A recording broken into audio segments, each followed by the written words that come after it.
शब्द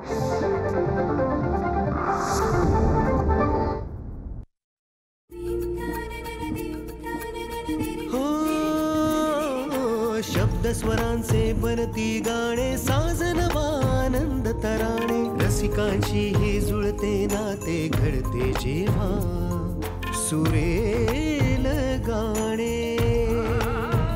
कसे हे घडते मनात येते, भेटू बोलू ऐकू तयांच्या गोष्टी गाण्यांच्या, गोष्टी गाण्यांच्या.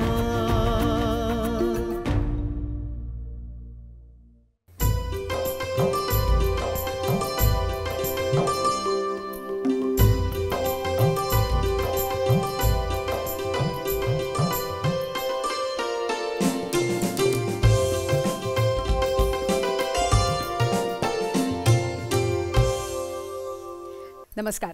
गोष्टी गाण्यांच्या कार्यक्रमात आपल्या सगळ्यांचं स्वागत आहे. मंडळी, ही सगळी गाणी ऐकत असताना एक गोष्ट आपल्या नक्की लक्षात येते की या गाण्यांमागच्या कथा जेव्हा आपण ऐकतो तेव्हा त्या गाण्यांच्या निर्मितीच्या कथा ऐकल्यानंतर त्या गाण्यांकडे बघण्याचा कदाचित दृष्टिकोन बदलतो. कारण जे आनंदाचे, जे समाधानाचे क्षण त्या कलाकारांना त्या गाण्याच्या निर्मितीत मिळतात, तेच क्षण आपल्यापर्यंत आल्यानंतर ते गाणं आपल्यासाठी वेगळंच होऊन जातं. अशाच काही वेगळ्या गाण्यांच्या गप्पा गोष्टींसाठी आज पुन्हा एकदा आपल्यासोबत आहेत गीतकार मंदार चोळकर.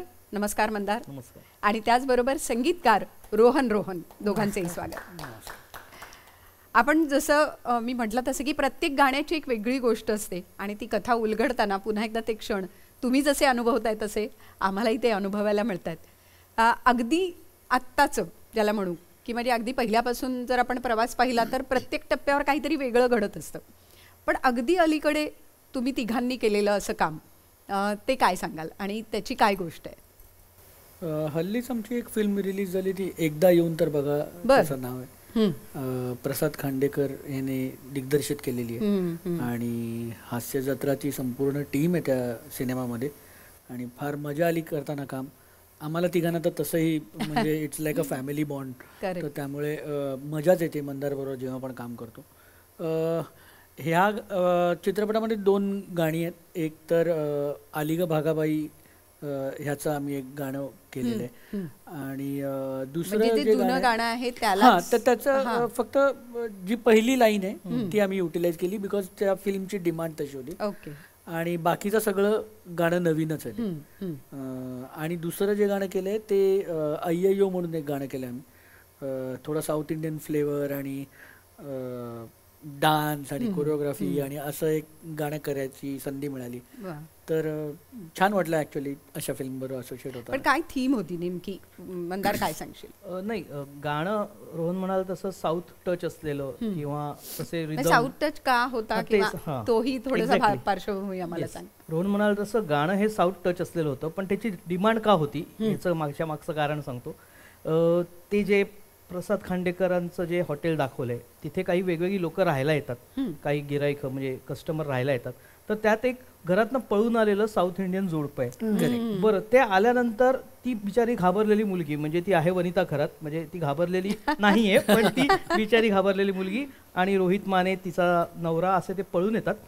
तर ह्यांच्याकडच्या हे जे 5 जण आहेत, एकदा येऊन तर बघा हॉटेलचे मालक 5 जण जी सगळे दाखवलेत, पशा, नम्रता किंवा हे सगळेच.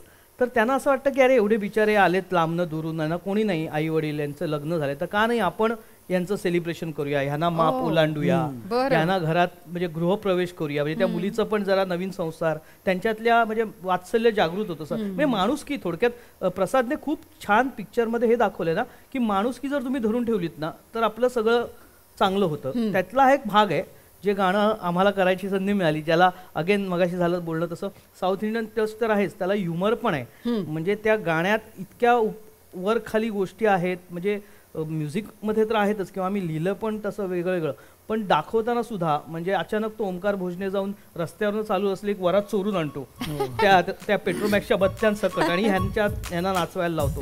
असं सगळे ते त्यांचे अतरंगी धंदे आणि गाणंही तसंच पाहिजे.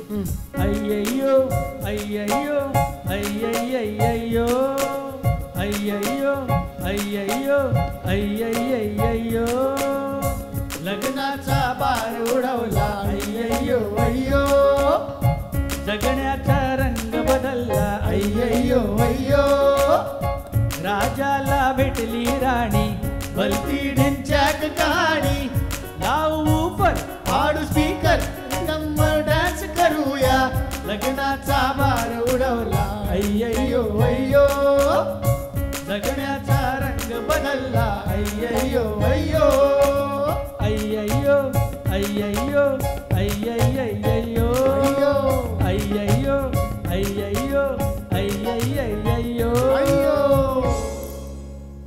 वा. पण हा पिक्चर जेव्हा रिलीज झाला त्याच्यानंतर कलाकारांच्या काही प्रतिक्रिया, कारण कसं असतं की कलाकारांच्या बाबतीत सुद्धा असं आहे की तेव्हा ते तयार होत असतं, पण झाल्यानंतर बघितल्यानंतर जेव्हा त्यांना एक ते इम्प्रेशन त्यांच्या डोळ्यासमोर असतं, तर अशा काही प्रतिक्रिया आल्या का कलाकारांच्या किंवा लोकांच्या? काय सांग? हो, डेफिनेटली. सगळ्यात इम्पॉर्टंट गोष्ट म्हणजे ह्या गाण्यामध्ये सगळ्या कलाकारांना इक्वल चान्स मिळाले मस्ती करायला. आणि दुसरी छान गोष्ट म्हणजे प्रसादनी हे अख्खं गाणं शूट केलंय. म्हणजे आता अशी सिस्टम आहे की आपण ऑडिओसाठी गाणं बनवतो 2 अंतऱ्याचं 3 अंतऱ्याचं, पण फिल्ममध्ये एकच अंतरा असतो. पण प्रसादनी दोन्ही गाणी म्हणजे हे आणि आमचे जे दुसरं भागाबाई आहे ते अख्खं शूट केलंय. सगळ्या ऍक्टर्सना नॉट ओनली त्यामध्ये कोरिओग्राफी आहे, एक परफॉर्म पण करायचंय त्यांच्या रोल्समध्ये, कारण का ते लग्नाच्या गमती जमती होत असतात त्या गाण्यामध्ये. तर त्या गाण्याला पण एक खूप छान स्टोरी आहे इन टर्म्स ऑफ म्युझिक पण. म्हणजे आम्ही त्यामध्ये एक सरगम केलंय, मग एंडला पोवाडा सारखं केलंय जे अय्यय्योच्या म्हणजे साऊथ इंडियन स्टाईल मध्ये.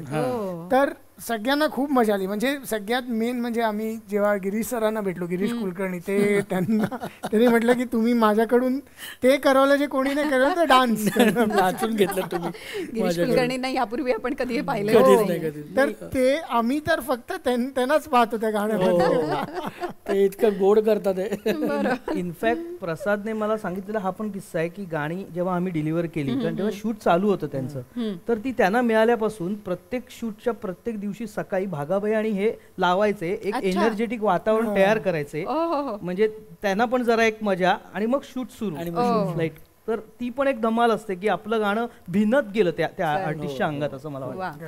आणि प्रसाद स्वतः खूप हुशार पण आहे दिग्दर्शक म्हणून पण, कारण ह्या गाण्यामध्ये ज्या वेळेला आम्ही त्याला स्क्रॅच प्रेझेंट केला ना, त्यावेळेला खरं तर सरगम वगैरे नव्हतं मध्ये काही, पण ती त्याची आयडिया होती आणि तो गाऊन घेऊन पण ह्यामध्ये काहीतरी निसा रेसा रेसा असं काहीतरी कर असं म्हणाला तो.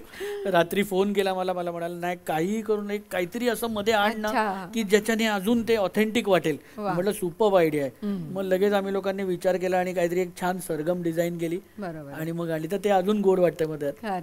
पण पुन्हा तो वेगवेगळे जॉनर जसं म्हणतोय आपण की अगदी पहिल्यापासून आपण बघतोय की खूप वेगवेगळ्या प्रकारचं संगीत तुम्ही दिलंय. झोंबिवली हा परत एक असा खूपच वेगळा पिक्चर होता, त्याचं चॅलेंज काय होतं? आणि अंगात आल्या तर म्हणजे तुफान गाजलंय त्यातलं.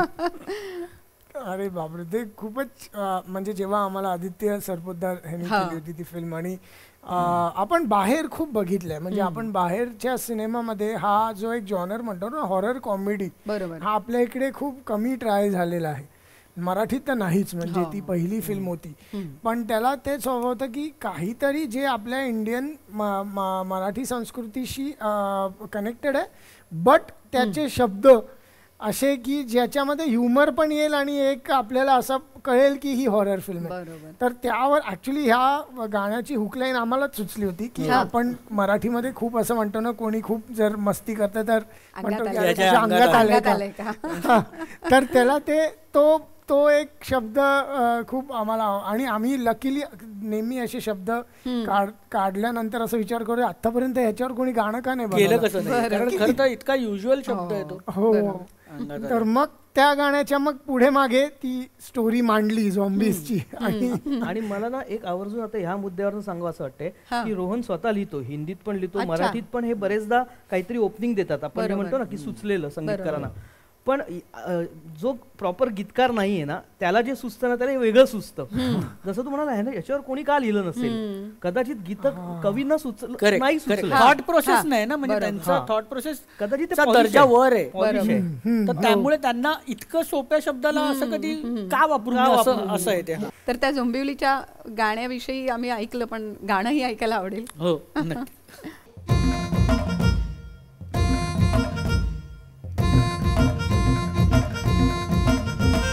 अमावस्येला घरात लपला दाराची लावली कडी, अमावस्येला घरात लपला दाराची लावली कडी, घरात दुसरं कोणी बी नव्हतं झोंब्याने मारली उडी, घरात दुसरं कोणी बी नव्हतं झोंब्याने मारली उडी.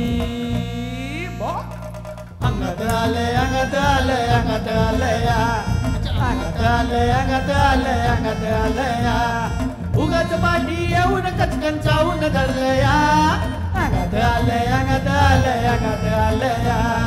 झपाटलेल्या भयान राती उरात धडधड भरी, झपाटलेल्या भयान राती उरात धडधड भरी, घरात दुसरं कोणी बी नव्हतं झोंब्याने मारली उडी, घरात दुसरं कोणी बी नव्हतं झोंब्याने मारली उडी.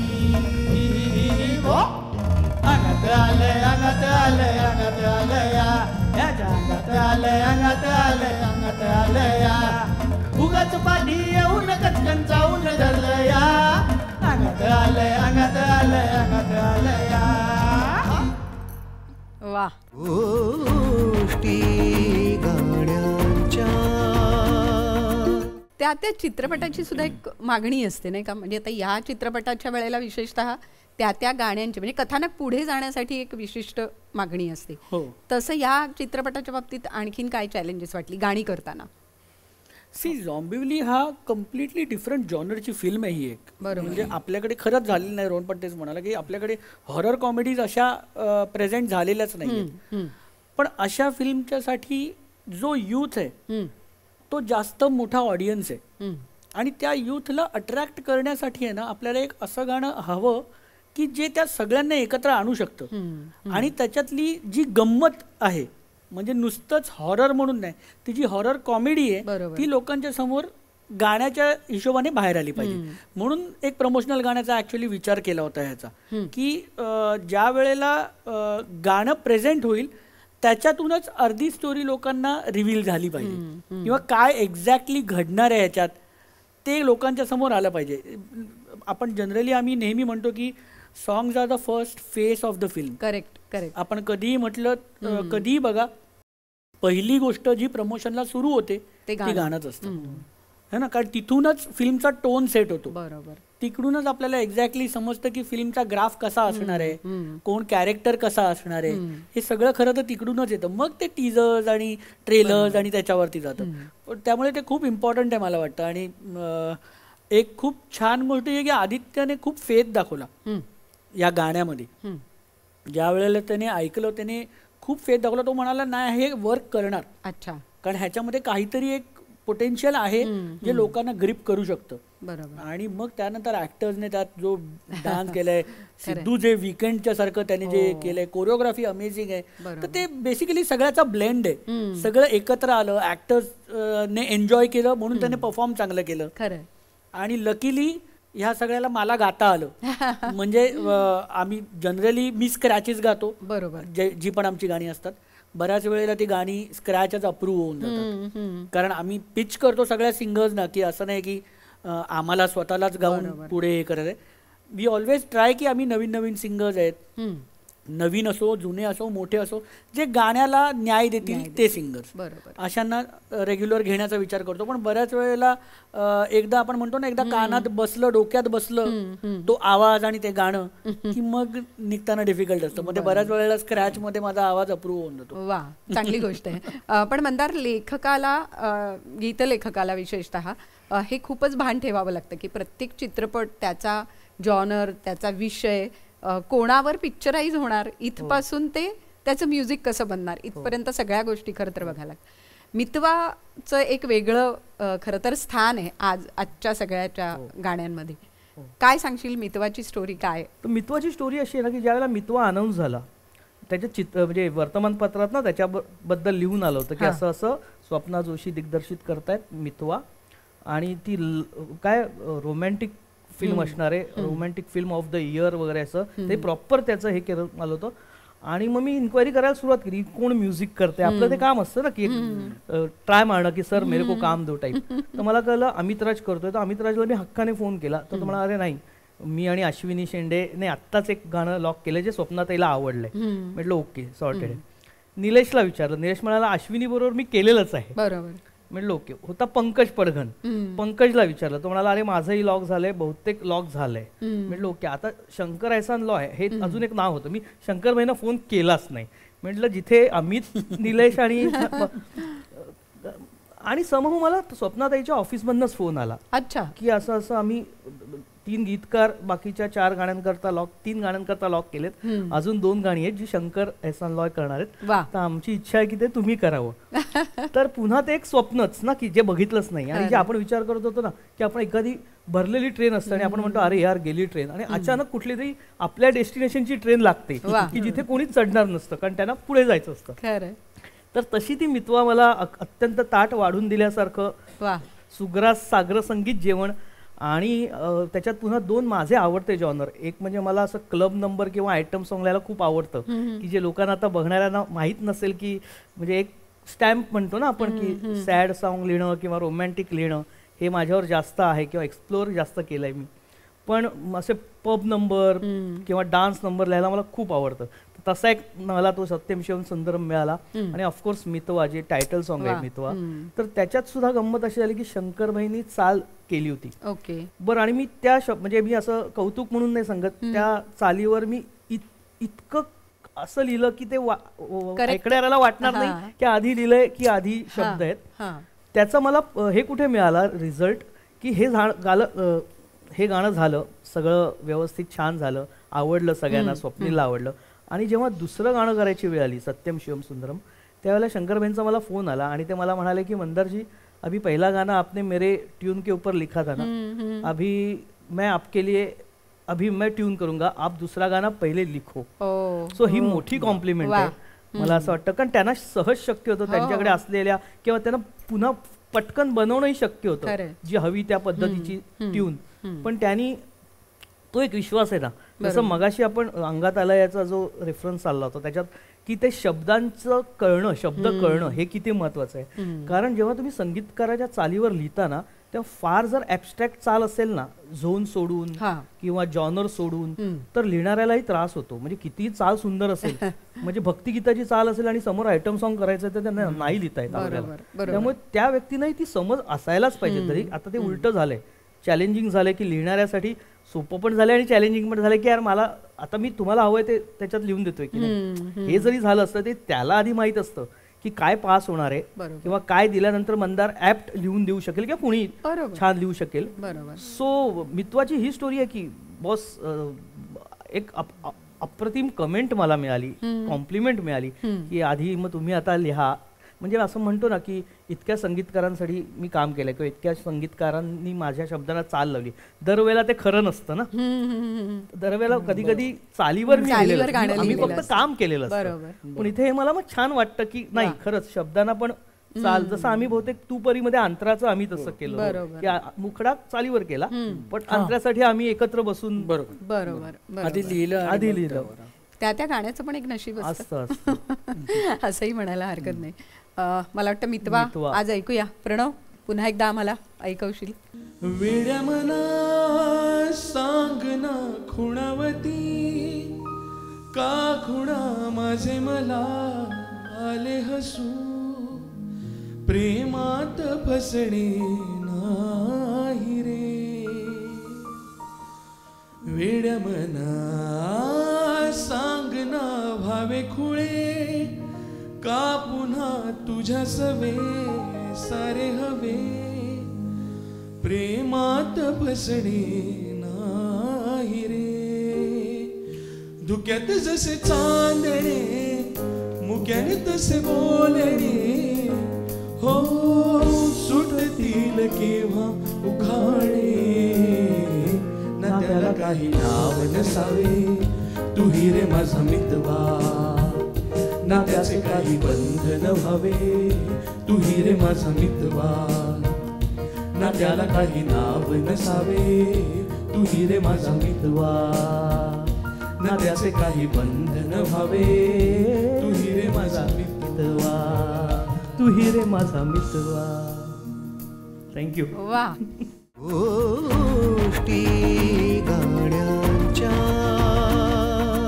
मंदार, तुलाही आम्ही गाताना ऐकलं त्यामुळे. अरे बापरे, आम्ही पण पहिल्यांदाच ऐकलं. म्हणजे तो जसं स्क्रॅच गाऊन पाठवतो तसं एखादं स्क्रॅच पाठव, पास होऊन जाईल. नाही तशी काय म्हणजे ती हिंमत मी अजून केलेली नाही, पण मी करणार आहे लवकर. पण म्हणजे रोहनची तर तक्रार आहे, बऱ्याच संगीतकाराची तक्रार आहे की आता ते काहीतरी पाठवतात चाल, आणि मग मी त्याच्यावर लिहितो. तर कधी कधी असं होतं की एकदा तू गाऊन पाठव रे, म्हणजे वजन कधी कधी ना शब्द मागे वजनात. तर रोहन एकदा मला म्हणाला होता आमची चाल गा ना, म्हणजे आमची चाल गा, हे जे त्याच्यावर मला कळलेलं आहे की मला संगीत देता येतं. तुम्ही म्हणताय ते मी एकदा करेन, मी रोहनला ते पाठवेन माझं काम आणि सांगेन की कसं वाटतंय. येस, लवकरच आम्ही त्या गाण्याच्या प्रतीक्षेत आहोत. म्हणजे तुमच्यावर आहे आता, असंच पाहिजे तुम्हाला, असंच पाहिजे. त्यांच्यावर जबाबदारी जास्त आहे, पण त्यांनी जबाबदारी पेललेली आहे प्रत्येक वेळी. बार्डो सारखी फिल्म जिथे तुम्ही को प्रोड्युसर आहात ज्या फिल्मचे, याला राष्ट्रीय पुरस्कार मिळाला, खरंच एक आनंदाची समाधानाची गोष्ट आहे. बार्डोचा विषय पुन्हा वेगळा होता आणि राष्ट्रीय फिल्म म्हणजे राष्ट्रीय पारितोषिक मिळेल असं वाटलं होतं त्यावेळेला? खरं तर अजिबातच नाही.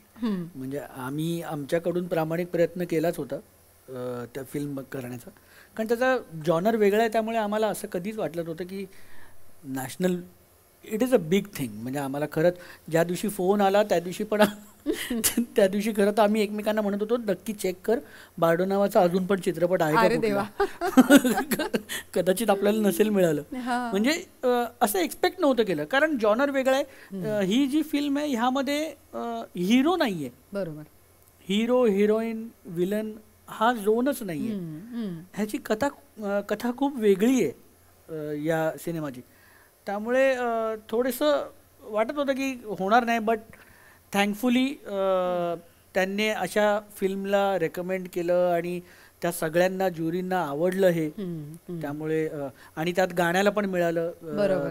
त्यामुळे जास्त डबल आनंद आहे. डबल आनंद आहे. सो खूप लोकांना हा पहिले प्रश्न असतो की बार्डोचा अर्थ काय. तर बार्डो हा एक टिबेटियन शब्द आहे ज्याचा म्हणजे अर्थ असा आहे की ना इकडे ना तिकडे, म्हणजे आपण म्हणतो ना एक मधल्या स्टेटमध्ये असतं. आणि हा जो स्टेट आहे ना हा सायन्स आणि स्पिरिच्युअलिटीमध्ये खूप इम्पॉर्टंट आहे. म्हणजे खूपच सिम्पल एक्झाम्पल्समध्ये जे आईच्या पोटात बाळ असतं ते अजूनही जिवंत नाही आहे या जगात, तरल अवस्था म्हणतो ना आपण, पण त्याला आपण नॉन म्हणजे लिव्हिंग थिंग नाही म्हणू शकत. म्हणजे ती जी मधली अवस्था आहे, म्हणजे त्याला मग लोक म्हणतात की तुमच्या मृत्यू आणि जन्माच्या मधला जो एक काळ आहे तुम्ही ॲज अ सोल,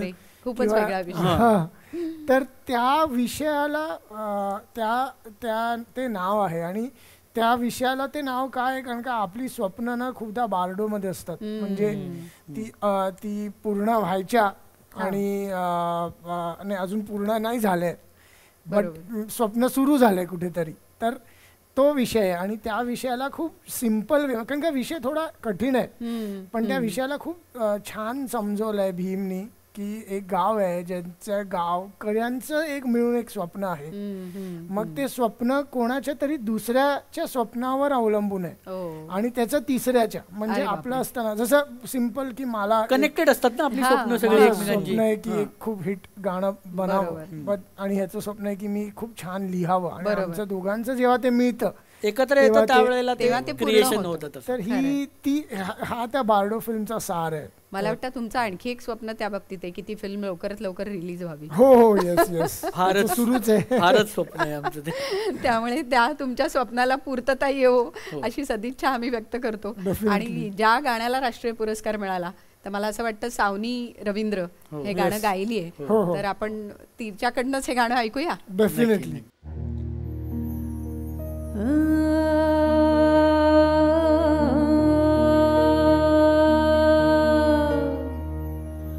मायच्या डोहाले पाजर नाही,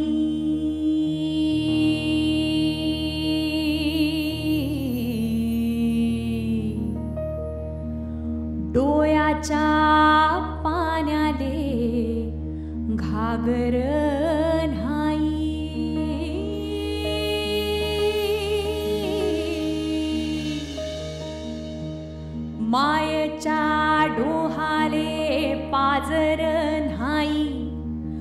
डोळ्याच्या पाण्याले घागर नाही, कोंडला श्वास इजनी आस, काहुरौरात दाटल रान पेटल, रान पेटल, रान पेटल, रान पेटल.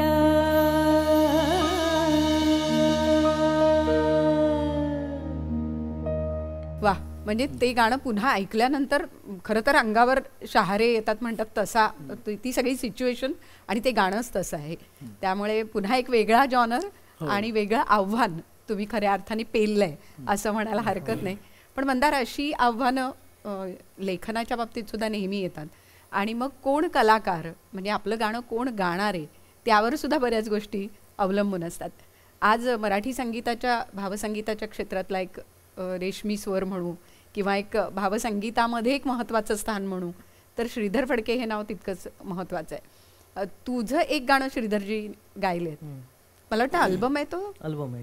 काय सांगशील त्याबद्दल? श्रीधरजी यापूर्वी एका अल्बमसाठी म्हणजे मी त्यांच्या संगीतावर ॲक्च्युली चाल आणि संगीत एकत्र आम्ही बसून ते गाणं केलेलं आहे. मग अशी विषय झाला त्याप्रमाणे. पण आता रिसेंटली मागच्या ऑक्टोबर नोव्हेंबरमध्ये एक त्यांनी अल्बम केला, 8 गाण्यांचा केला, विविध गीतकारांना घेऊन केला. त्यात बरेचसे आता हयात नाही आहेत, म्हणजे शांताबाई असतील किंवा गदिमा असतील. आणि त्यावेळेला सुरेश भट साहेबांची त्यांना एक कविता सापडली होती श्रीधरजींना कुठेतरी, आणि ती फारच 6 ओळी किंवा 7 ओळी अशी होती. तर त्यांनी ते पुढे चौकशी केली की एवढीच आहे का, याच्या पुढे काही लिहिलं नाही आहे का. तर त्याने सगळीकडे चौकशी केल्यानंतर कळलं की नाही आहे, हे एवढंच त्यांचं आहे. ते म्हणाले ठीक आहे. पण ती त्यांना इतकी अपील झाली की त्यांनी त्याला चाल लावली आणि जे प्रोड्युसर आहेत रानडे म्हणून, जे परदेशात असतात, मोहन रानडे, तर त्यांना ती ऐकवली. ते म्हणाले मस्त गाणं आहे, याचं आपण गाणं करू. तुम्हाला करू बरोबर आहे म्हणाले, पण हे एवढंच आहे, तर एक काहीतरी लागेल ना अजून आपल्याला. तर ते म्हणाले मग काय करता येईल. बघतो मी कोणाकडनं तरी याच्या पुढे लिहून घेतो. बरं. तर हे खूप चॅलेंजिंग होतं माझ्यासाठी सुद्धा आणि त्यांच्यासाठी सुद्धा, कारण त्यांनी तो विश्वास माझ्यावर टाकणं आणि सुरेश भटांचे शब्द पूर्ण करायचे होते. आणि म्हणजे ते खूपच चॅलेंजिंग होतं, कारण भट साहेबांची शैली आपण गझलकार म्हणून त्यांना ओळखतो, नो डाऊट. ते कम्प्लीट वेगळं आहे. जेव्हा तुम्हाला मीटर आणि वृत्तात आणि त्या छंदात आणि अंत्ययमकात वगैरे सगळं लिहायचं असतं, काफिया वगैरे सांभाळून. पण हे इथे त्यांनी ना कविता लिहिताना ना, म्हणजे तू कधी वेणीत फूल खोवतेस ना तोच मी, असं लिहिलंय. म्हणजे ते फूल नपुसकलिंगी आहे, तेच मी म्हणाला असता ना कुठला दुसरा कवी. किंवा तू कधी डोळ्यात काजळ भरतेस ना तोच मी, तेच काजळ नाहीये. तर हे पुढे नेताना ना ते पण सांभाळायचंय, ते व्याकरण पण सांभाळायचंय. बरं, काळ आत्ताच आहे, तोच मी आत्ता आहे, पण तू कधीतरी वेणीत फूल खोवायचीस ना तो आत्ता मी आहे. हा, मग मी पुढे लिहिताना मी असं लिहिलं की गोंदलेले ग चांदणे, बांधलेली ग पैंजणे तोच मी. म्हणजे बरं. हा, किंवा तू पहाटे स्वप्न होऊन भेटतेस ना, अन धुक्यातील पारिजातक वेचतेस ना तोच मी. म्हणजे जे नपुसकलिंगी किंवा स्त्रीलिंगी आहे, पण तो म्हणणारा जर प्रियकर आहे, तो म्हणतो की तोच मी आहे ना, तर ते पुढे केलं पाहिजे.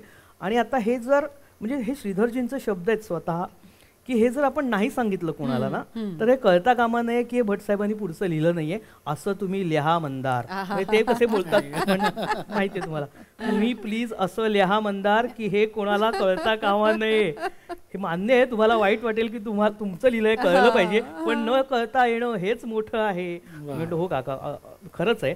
आणि ते खूप कौतुक केलं त्यांनी पण माझं. म्हणजे मला आनंद या गोष्टीचा आहे की जिथे जिथे यापूर्वीच पण आम्ही काम केलंय, जिथे जिथे कार्यक्रम ते करतात तिथे तिथे समजा काही असेल तर आपलं जर गाणं घेतलं तर ते नावासकट उल्लेख करतात.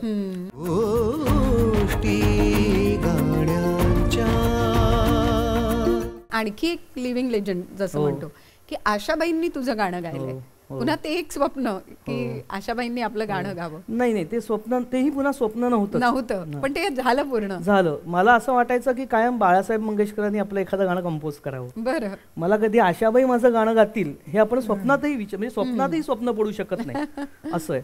पण ते 2 वेळा साध्य झालं माझ्या सुदैवाने. एक चित्रपट होता 2012 मध्ये ध्यास नावाचा चित्रपट आला होता. म्हणजे फार दुर्दैव आहे, आपण म्हणतो ना की जसं मगाशी रोहन म्हणाला की चित्रपट रिलीज करायचा आहे आता, बारडोने एवढं उत्तुंग यश मिळवले तर लोकांपर्यंत पोहोचलं पाहिजे. तर त्या चित्रपटाचं पुढे झालं का नाही, तो चित्रपट रिलीज झाला पण तो फारच, आपण म्हणतो ना की अत्यल्प आयुष्य त्याला मिळालं चित्रपटाला. पण त्यात गाणं आशाबाईंचं खूप सुंदर होतं, लहू माधव यांचं म्युझिक होतं. आणि त्यात एक म्हणजे 2 लाईन मी फक्त म्हणून दाखवतो, म्हणून म्हणजे गाऊन नाही, की तुझ्या नि माझ्या मधले अंतर जाणवले तू गेल्यानंतर. अरे बापरे, हो. उगाच आसू टिपण्यासाठी मुके शब्द थरथरले ओठी. सवाल सोपे अवघड उत्तर जाणवले तू गेल्या. आता हा जो तू आहे ना, तो त्या बाईनी ना जेवढ्या वेळा आलाय ना तेवढ्या जो वेगळा तू लावलाय. म्हणजे ते गाणं मी देईन ऐकायला, दुर्दैवाने ते असं बाहेर नाही, युट्यूबवर आहे. पण म्हणजे डेडिकेशन. बरं त्यावेळेलाही वय 81, 2012 किंवा 13. हां बरं, त्या एक गोष्ट म्हणाल्या माधवला की ते आहेत का लेखक या गाण्याचे. मी असा एकदम खुशीत, मला जे धडधड झालं की आता काय सांगतायत बाई, काहीतरी चूक काढतायत. आहात का जरा या काचेच्या इकडे, तुम्ही गुलजारांचे मित्र आहात का. हा ते म्हणत नाही तुम्ही वयाने लहान आहात, तुम्ही गुलजारांचे शिष्य असाल. म्हणलं ताई गुलजारांचं शिष्य कोण नसतं, म्हणजे एकलव्यासारखं आहे. आपण त्यांना ऐकत आलो, बघत आलो, त्यांचं म्हणजे किती गोष्टी त्यांच्याकडनं शिकण्यासारख्या आहेत. नवीन म्हणजे ह्या वयात माणूस जर आत्ताच्या पिढीसाठी गाणी लिहितो तर आपण आपलं करिअर किती बघायला पाहिजे, आपण पुढे किती जायचंय अजून. म्हटलं शिष्य कोण नसतो ताई. नाही खूप सुंदर. आणि एक खूप मोठी कॉम्प्लिमेंट त्यांनी मला दिली. त्या म्हणाल्या मी स्वतः गेल्या 10 वर्षात मी स्वतः मराठीत इतके चांगले शब्द गायले नाही. सो मला हे म्हणजे आपण म्हणतो ना की अवॉर्ड्स आपण भिंतीवर दाखवतो की हे अवॉर्ड्स आहेत, हे जे अवॉर्ड्स आहेत ना हे तुम्ही दाखवू नाही शकत. या कार्यक्रमाच्या माध्यमातून हे अवॉर्ड आम्ही लोकांपर्यंत पोहोचवलंय असं नक्की म्हणेन. कारण खरंच आहे हे अवॉर्ड खूप मोठं आहे. आणि अशीच दाद जेव्हा मिळत राहते तेव्हा नवीन नवीन काम आपल्याकडनं होत राहतं, नवीन शब्द तुला सुचतात, यांना संगीत सुचतं. आणि पुन्हा एकदा तुम्ही एकत्र येता एखाद्या चांगल्या कामासाठी. वेगवेगळे म्हणजे जसं फिल्म आहे, एखादं नाटक असतं, प्रत्येक माध्यम वेगवेगळं असतं पण त्या माध्यमाची एक वेगळी मागणी असते. सध्याच्या काळात मालिका हा एक नवीन जॉनर खरं तर झालेला आहे. तुम्ही तिघांनी मिळून मालिकासुद्धा, मालिकांची शीर्षक गीतं तीसुद्धा केलेली आहेत. तो अनुभव काय होता, काय सांगाल. मालिकांचं कसं आहे, मालिका हे ॲड फिल्म सारखं आहे. म्हणजे आपल्याला वेळ खूप कमी असतो. सगळ्यात आधी ब्रीफ हाच असतो की काही करा, उद्या हवंय, पण उद्या हवंय एक तर नाही रादर काल हवं होतं, काल हवं होतं. आणि जे काही असेल तुम्हाला सांगायचे ते 1 मिनिटाच्या आत. बरोबर. तर ते खूपच कन्साइज व्हावं लागतं.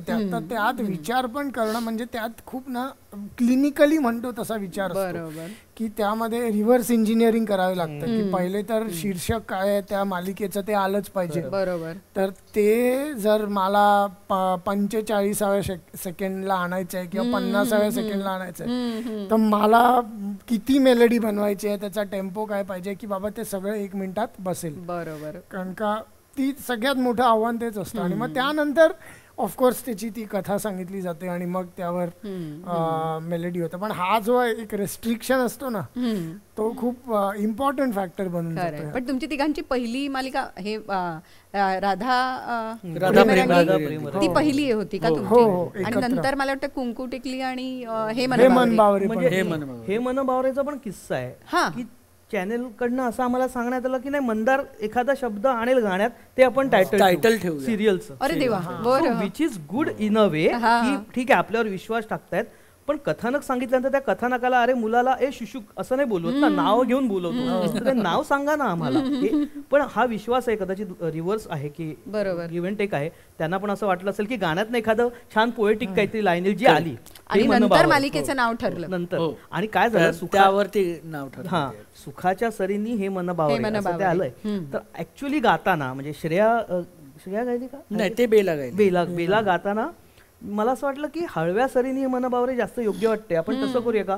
त्या वाहिनीचे एक अधिकारी होते क्रिएटिव्ह, तर ते म्हणाले नाही नाही आता आम्ही ते रजिस्टर केलंय सुखाच्या सरीनी हे मन बावरे, म्हणजे आता तुम्ही चेंज नाही बदल नाही करू शकत. इथे छान वाटलं तरी पण आता नाव ते रजिस्टर झाले, त्याचे प्रोमो यायला लागलेत म्हणे. ओके चलो सॉर्टेड. सो इतकं तुम्हाला अलर्ट पण राहावं लागतं. बरोबर. आणि ते शेवटी 30 सेकंदात 40 सेकंदात जे काही आहे ते मांडावं लागतं. आणि त्यात राधा, प्रेम, रंगली हो, ह्यामध्ये तुमचे 30 सेकंद गेले. हो ना. आणि त्यात त्यांचा एक कॅच असा होता की राधा मुलीचं नाव आहे, प्रेम मुलाचं नाव आहे, असं नाही की ते प्रेमरंगी रंगली. Okay okay okay. हे सगळं बघायचं असतं. आणि शेवटी तुम्हाला शेवटच्या एपिसोडला काय घडणार आहे हे त्यांनाही माहित नसतं, पण ते आपल्याला माहित आहे असं दाखवून आपल्याला ते लिहावं लागतं टायटल, की जेणेकरून ते परिपूर्ण वाटेल. बरोबर. कथा उलगडायचीही असते आणि उलगडायची नसते, दोन्ही भाग त्याच्यात असतात. मला वाटतं या 3 टायटल पैकी एक आम्हाला ऐकवा. राधा.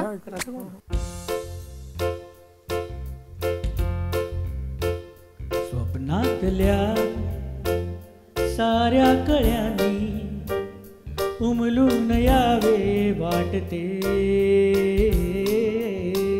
नकळे मला कामोर पंखी हुरहुर जीवाला लागते, मने असे का होते रे वेडे पिसे, रंगली प्रेम स्वप्नात या राधा जणू रंगली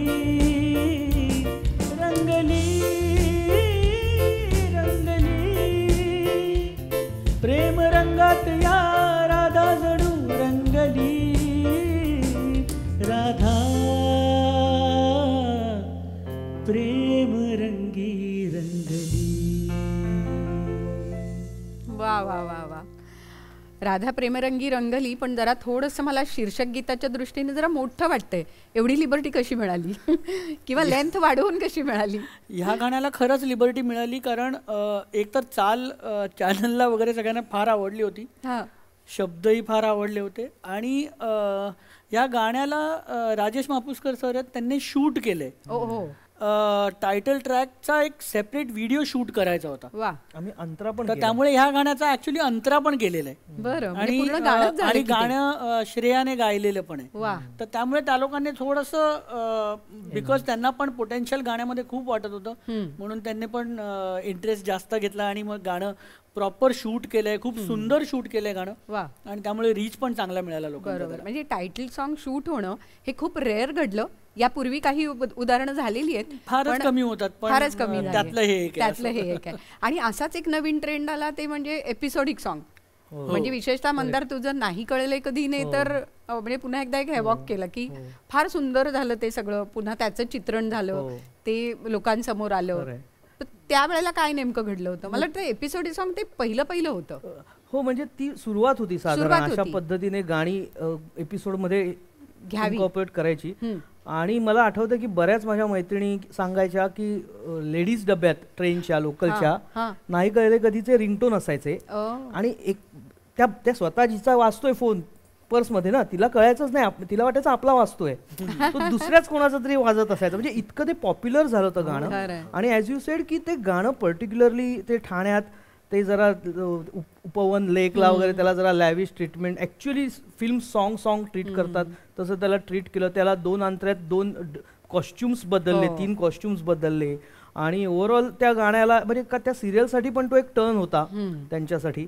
सो म्हणजे खरंच. आणि त्यात अजूनही काही आम्ही एपिसोडिक 4 ते 5 एपिसोडिक सॉंग्स केले आम्ही, पण तो ट्रेंड होता आणि तो छान वाटायचा. आणि म्हणजे आज जसं रोहन म्हणाल तसं नुसतं चित्रीकरण केलं नाही तर ते गाणं वाजवतातही पुन्हा लाईक राधा प्रेमरंगली जिथपर्यंत चालू होतं आणि त्याच्यानंतर पुन्हा पण जेव्हा ते हे करायचंय म्हणजे त्यांनी रिपीट टेलिकास्ट केलं होतं काही आधी, त्याच्यात सुद्धा ते वाजवायचं नाही तर काय नुसतं खाली स्क्रोल जाण्यापुरतं ब्रेक बंपर आपण ज्याला म्हणतो ती लाईन देतात हुक आणि गाणं कोणीच ऐकत नाही. पण हे राधा काय किंवा इव्हन नाही कळले कधी तर म्हणजे मला इतक्या जणांनी सांगितलंय की इतकं त्यांचं आवडीचं गाणं आहे, प्रेमगीत आहे, मग मुलं असू देत मुली असू देत किंवा बऱ्याच जणांनी सांगितलंय. म्हणजे सो पुन्हा म्हणतो ना की ते लिहिलेलं असतं आपल्या एखादं गाणं असावं आपल्या नशिबात, आपल्याकडनं लिहिलं जावं.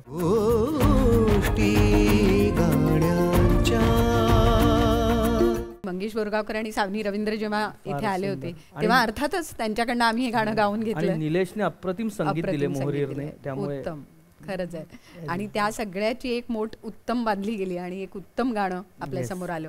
मला वाटतं आज मंगेश आणि सावनीकडनं हे गाणं ऐकल्याशिवाय ही मैफिल पूर्ण नाही होणार. त्यामुळे आपण मंगेश आणि सावनीकडनं हे गाणं नक्की ऐकूया. तू मला मी तुला गुणगुणू लागलो, पांघरू लागलो,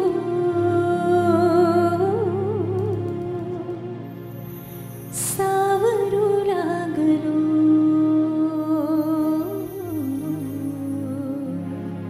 नाही कळले कधी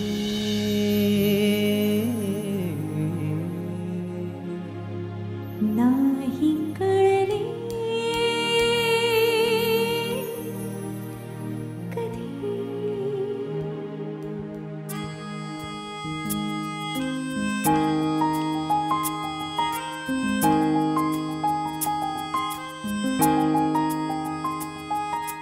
नाही कळले कधी जीव वेडावला, ओळखू लागलो तू मला मी तुला.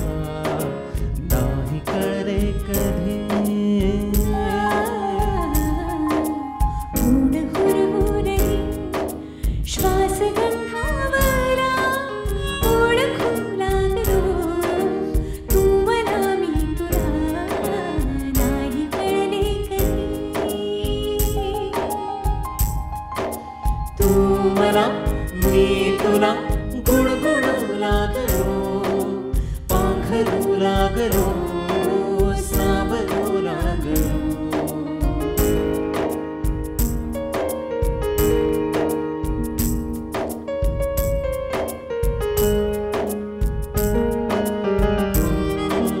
तू कळी कोवळी साजिरी गोजिरी, चिंबवल्या सरी घेत गावरी. स्वप्नभासी खरे स्पर्श होता खुणा, ओळखू लागलो तू मला मी तुला. गोड हुरहुरली श्वास गंधावला, ओळखू लागलो तू मला मी तुला. नाही कळले कधी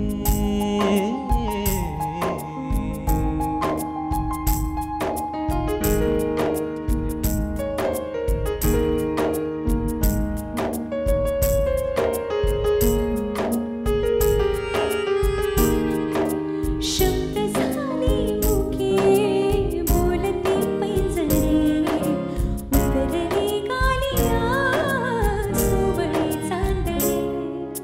पाहताना तुला चंद्रही लाजला, ओळखू लागलो तू मला मी तुला. नाही कळले कधी जीव वेडावला, ओळखू लागलो तू मला मी तुला. नाही कळले कधी तू मला मी तुला गुणगुणू लागलो, पांघरू लागलो, सावरू लागलो.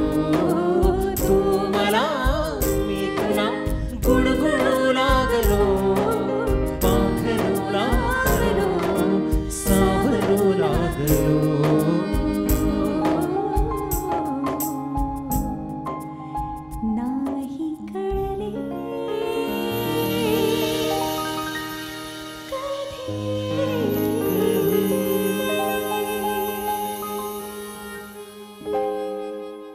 वा.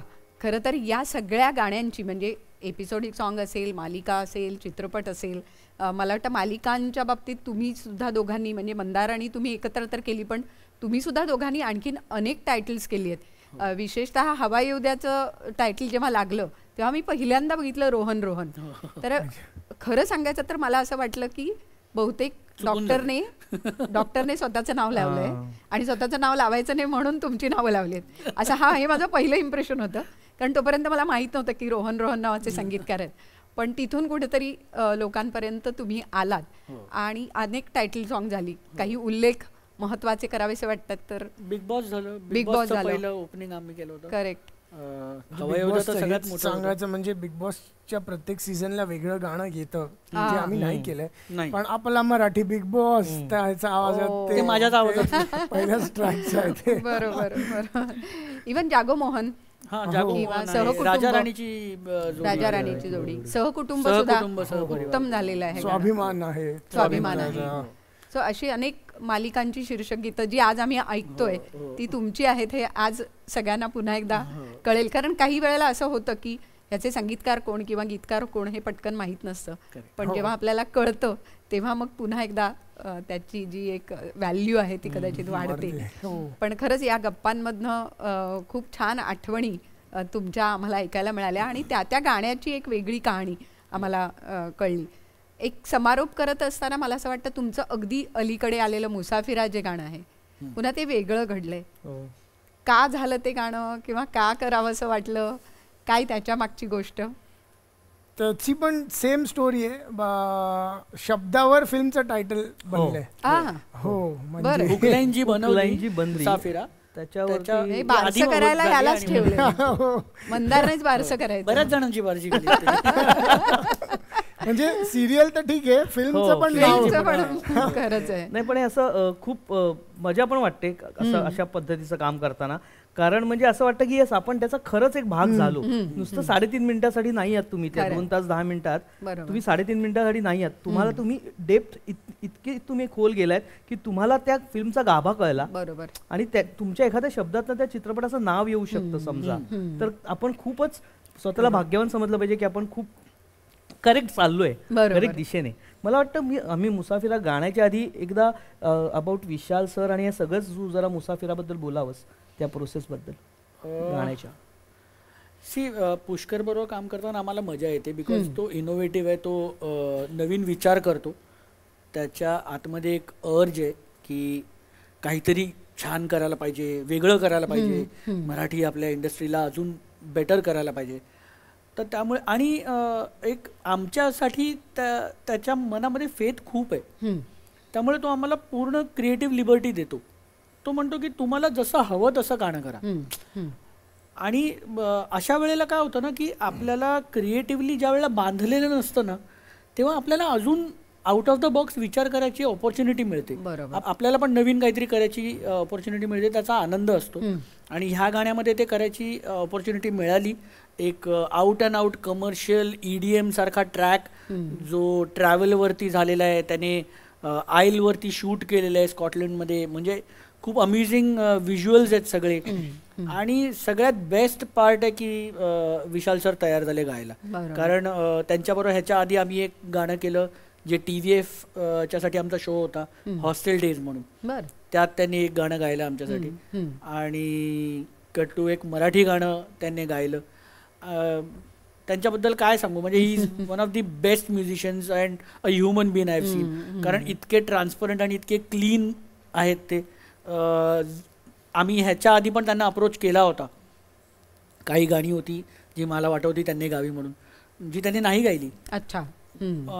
आणि ह्या वेळेला जेव्हा पाठवलं त्यावेळेला त्यांनी कुठली फिल्म आहे, काय आहे, कशासाठी आहे, त्यांच्यासाठी ते गाणं महत्वाचं आहे, त्यांच्यासाठी ते कॉम्पोजिशन महत्वाचं आहे. आणि छोटीशी गोष्ट ही पण सांगायला आवडेल की ह्या नाही पण ज्या वेळेला हॉस्टेल डेजचं आमचं गाणं बाहेर आलं आणि एक पोस्ट जेव्हा करतात त्याच्या गाण्याच्या बद्दल, तर त्या पोस्टवरती त्यांनी स्पेशली हे म्हटलं कारण तिकडे आमचं नाव मिस आउट झालं होतं त्याच्यामध्ये. त्याने त्याच्यावरती खास कमेंट करून लिहिलं की ह्याचं क्रेडिट आणि जे श्रेय गेलं पाहिजे ते कंपोजर्सला गेलं पाहिजे. प्लीज माझी रिक्वेस्ट आहे की ह्यांचं नाव पहिला त्याच्यामध्ये म्हणून. So he is one of the best human beings we have seen. मला वाटतं तुम्ही तिघही आज संगीत क्षेत्रातले मुसाफिर आहात. आणि मला एक याच्यात ऍड ऑन सांगा. रोहन पण बरोबर म्हणतो की ते स्वतः कंपोजर असल्यामुळे ते कळतं ना आहे. रोहन जे म्हणाला ना की त्यांनी ऐकलं गाणं आणि म्हणाले की येस मी तयार आहे. जेव्हा स्टुडिओत आले तेव्हा ह्याला म्हणाले हो गे मुखडा अंतरा. या गाण्याला खरं तर एकच अंतरा होता. अच्छा. आणि विशाल सरांनी तिकडे सांगितलं की ह्याला अजून एक अंतरा पाहिजे. आणि साहेब आणखी काय दुरून येतात त्यामुळे ते ट्रॅव्हल करत होते आणि येता येता त्याने रिक्षामध्ये नाही ते येता मी नाहीये. रोहनने त्यांना सांगितलं की नाही वो लिखेगा 2 मिनिट में लिखता है 5 मिनिट में लिखता है. हा जो पण येस ती मजा आली. तो कॉन्फिडन्स आहे ना आणि आमचा बॉन्डच असा आहे की आम्हाला माहिती आहे की आणि जर ते समोरनं सांगतायत की यार हे गाणं खरंच इतकं उत्तम आहे की एवढं पटकन संपायला नाही पाहिजे तर आपलं काम आहे की आपण का नाही ते पूर्ण करणं. मला वाटतं यापेक्षा मोठी दाद काय नाही. आणि मी म्हटलं तसं की तुम्ही सगळे संगीत क्षेत्रातले मुसाफिर आहात आणि तुमची ही मुसाफिरी अशीच चालू राहू दे आणि उत्तमोत्तम गाणी तुमच्याकडनं होत राहू देत अशी सदिच्छा आज या निमित्ताने व्यक्त करते. आपल्या सगळ्याच प्रेक्षकांना मला सांगावंसं वाटतं की प्रत्येक एपिसोडमध्ये प्रत्येक विषय वेगळा मांडला जातो. गाणी वेगवेगळी येतात पण त्या मागच्या गोष्टी ऐकताना खरंच खूप बरं वाटतं. आज मुसाफिराने आपण समारोप करूया पण पुढच्या भागात अशाच काही कलावंतांना घेऊन आपण पुन्हा भेटणार आहोत गोष्टी गाण्यांच्या या कार्यक्रमात. धन्यवाद. Thank you so much. Thank you so much.